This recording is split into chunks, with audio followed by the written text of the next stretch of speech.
está conocido como la Gran Guerra, porque hasta ese momento se había convertido en el conflicto bélico más grande que había ocurrido en la historia. Eh, Insisto sobre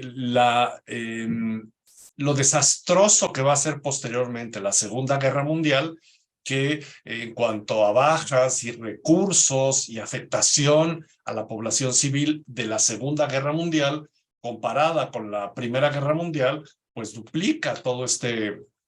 momento de lo que va a ser lo desastroso de la Primera Guerra Mundial. Pero para el momento en el que se vive la Primera Guerra Mundial y se están ya conociendo las dimensiones y los alcances, tanto en tiempo como en recursos, en armamento, en bajas, en el tipo de batalla, en la forma en la que se van a dar esas bajas, o sea, el tipo de armamento que va evolucionando en los 4 años y un poco más que dura la guerra. Va a ser verdaderamente un conflicto que cada día que pasa iba sorprendiendo más y se iba convirtiendo más en esta gran guerra que pues al final del día pues casi les podría decir que no termina por presentar un ganador, mientras que en la Segunda Guerra Mundial pues sí se podría decir que los aliados son los ganadores, los aliados, los británicos, los franceses, los soviéticos, los norteamericanos, pues en la Gran Guerra, en la Primera Guerra Mundial, pues no termina por haber pues un claro ganador. En ese recorrido empezamos con esta serie de reflexiones. Si en los años anteriores a 1914 algo parecía garantizar la paz, era que Francia, vencida en 1871, no daba avisos de tomarse revancha. Y aquí empieza la primera reflexión, que sería cuando Austria, o en ese momento, cuando el Imperio Austrohúngaro le declara la guerra a Serbia, o más bien, dicho de otra forma, más bien la estructura de otra manera, nadie se esperaba que la guerra detonara en la declaratoria entre Austria y Serbia, que es la primera declaración de guerra y la que va a partir de allí a despertar el polvorín, es cuando Austria le declara la guerra a Serbia por el evento que ya es eternamente conocido, es el asesinato del archiduque Francisco Fernando, el heredero al trono del Imperio Austrohúngaro, y a partir de allí siempre nos dicen, y entonces se asesinó al heredero y empezó la Primera Guerra Mundial. Ahora lo retomaré un poquito más adelante, pero aquí la primera reflexión que quiero hacer con este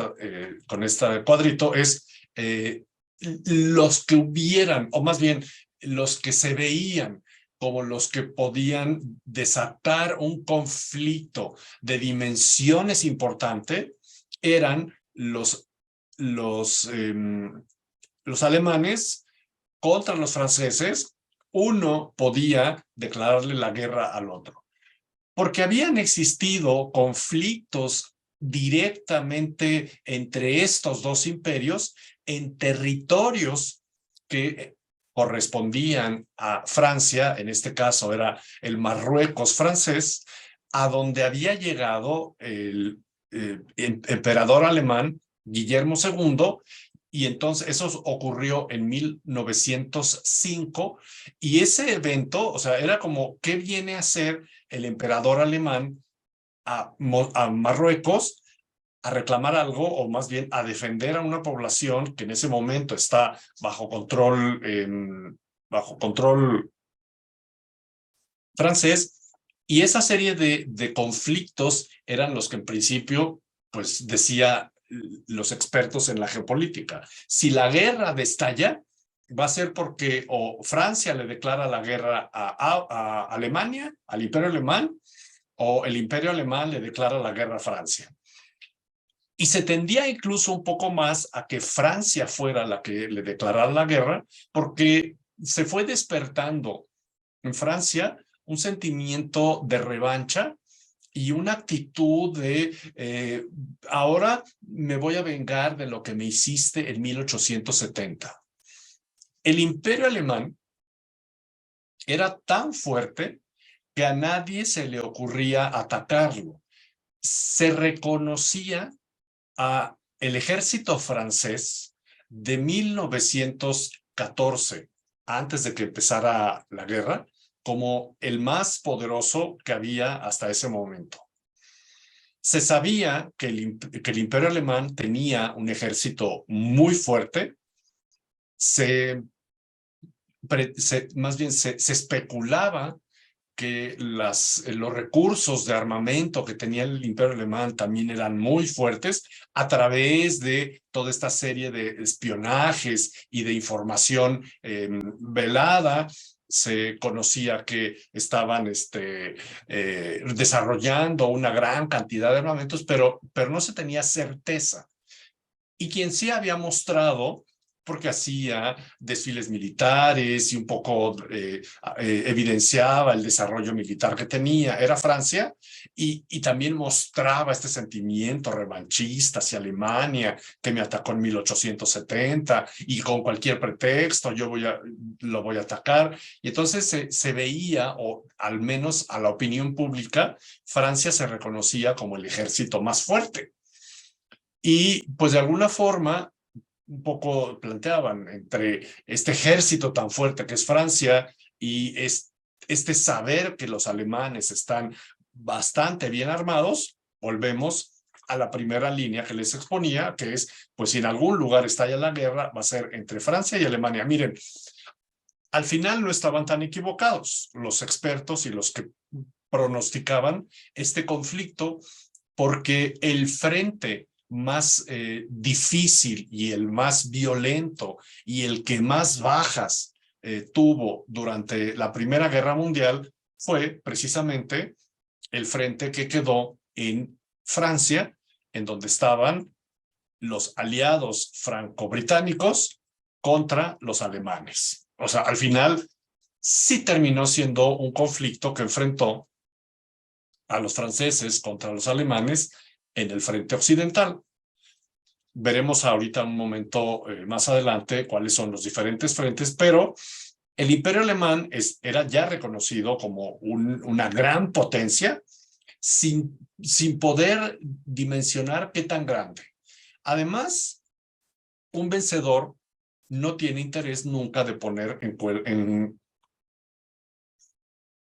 de poner en tela de juicio la victoria. O sea, si los que querían tomarse revancha o quienes hubieran pretendido tomarse revancha, pues eran los que habían perdido, no los que habían ganado. O sea, ¿yo por qué voy a poner a pelearme si el que gané fui yo? Pero aquí el punto es que Alemania quería la guerra para no combatir sola contra Europa. Buscó un pretexto que no fuera alemán, sino austriaco. Y voy entonces a otra reflexión. El más interesado en desestabilizar el orden que hasta ese momento se había estructurado en la Europa imperialista, en donde la potencia era el Imperio Británico, donde el imperio, bueno, la República Francesa, porque se está en ese momento ya viviendo como una república, de hecho es de las grandes potencias que se involucran en la Primera Guerra Mundial, la única que tiene una estructura política liberal,